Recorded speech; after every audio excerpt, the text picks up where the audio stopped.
कहने को घर नहीं लेकिन दो दो मकान। सरकारी योजना गरीबों के लिए उम्मीद की किरण, लेकिन अगर उसी योजना में जुगाड़ और फर्जीवाड़ा घुस जाए तो क्या होगा? बनभूलपुरा हल्द्वानी का वो इलाका जहां प्रधानमंत्री आवास योजना के तहत लगे एक कैंप ने पहले तो उम्मीद जगाई, लेकिन अब वही कैंप एक बड़े खुलासे की वजह बन चुका है।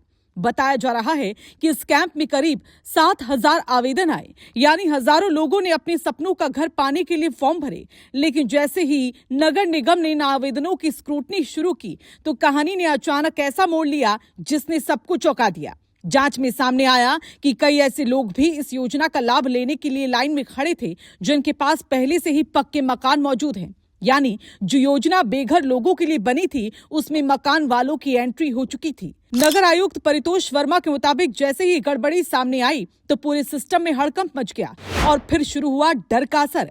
जैसे ही जांच की खबर फैली वैसे ही कई आवेदक खुद ही अपने आवेदन वापस लेने लगे। यानी जो कल तक हक जता रहे थे आज चुपचाप पीछे हटने लगे।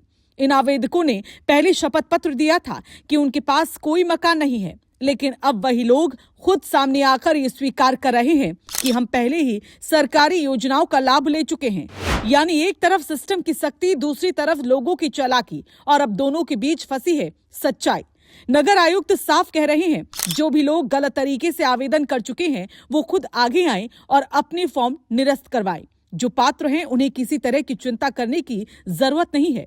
अब सवाल ये उठता है, क्या सिर्फ ये बनभूलपुरा तक सीमित मामला है या फिर सरकारी योजनाओं में फर्जीवाड़े का ये खेल कहीं और भी चल रहा है? 7,000 आवेदन और उनमें से कई संदिग्ध, ये सिर्फ आंकड़ा नहीं बल्कि सिस्टम के सामने खड़ा एक बड़ा सवाल है। क्या लोगों को लगता है कि जांच नहीं होगी या फिर जुगाड़ के भरोसे सरकारी योजनाओं को भी हल्के में लिया जा रहा है? लेकिन इस बार मामला थोड़ा अलग है, क्योंकि यहाँ सिस्टम ने भी दिखा दिया कि अब हर फॉर्म की परत दर परत जांच होगी और जो गलत है वो बचेगा नहीं।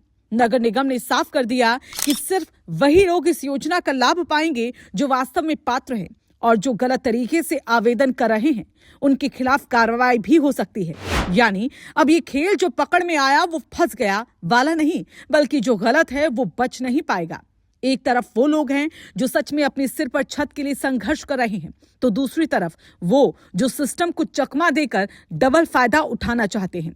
अब देखना ये होगा कितने लोग खुद आगे आकर अपनी गलती को स्वीकार करते हैं और कितनों पर प्रशासन की कार्रवाई का डंडा चलता है, क्योंकि ये सिर्फ एक योजना नहीं बल्कि भरोसे का सवाल है।